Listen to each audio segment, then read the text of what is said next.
నారాయణరావు. నేను Vijayawada Makineni bus opening విజ్ఞాన కేంద్రం.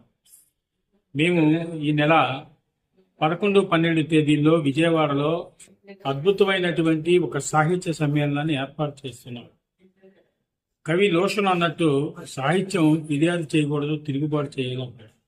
అందుకని ప్రజల సాహిత్యాన్ని ప్రజల కోసం, ప్రజా సాహిత్యాన్ని మంచి కోసం, ప్రజా సాహిత్యాన్ని ప్రజల అభివృద్ధి కోసం, ప్రజా సాహిత్యాన్ని ప్రజా శ్రమల్ని అందరికీ తెలియజేయడం కోసం ఒక అద్భుతమైనటువంటి సాహిత్యశాల జరుగుతుంది. దీనికి రాష్ట్ర వ్యాప్తంగా అనేక మంది పెద్దలు వస్తున్నారు. కాచపాలెం చంద్రశేఖర్ రెడ్డి, అక్కాడ అప్పలనాయుడు, కోటేశ్వర లాంటి ప్రముఖులందరూ కూడా సాహిత్యశాలకు వస్తున్నారు. ఈ సాహిత్య సమ్మేళనం యొక్క ఉద్దేశం ఏంటంటే యువతరం అనేక మంది ఫోన్లలోను, టీవీల్లోనూ రాస్తున్నారు.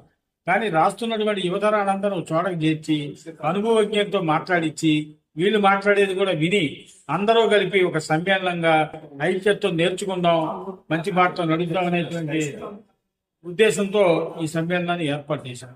ఈ సమ్మేళనం అనేది ఆంధ్ర రాష్ట్ర చరిత్రలో ఇది ఒక మలుపుగా, సాహిత్యకారులందరికీ ఒక గుర్తుగా మిగిలిపోయేలా మేము ఏర్పాటు చేస్తున్నాం.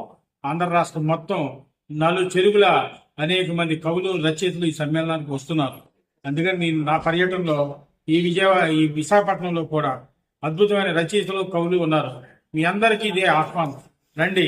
రేపు వచ్చే నెల జూలై 11, 12 తేదీలో విజయవాడలో జరిగేటువంటి ఈ సాంస్కృతిక ఉత్సవాన్ని జయప్రదం చేయవలసింది.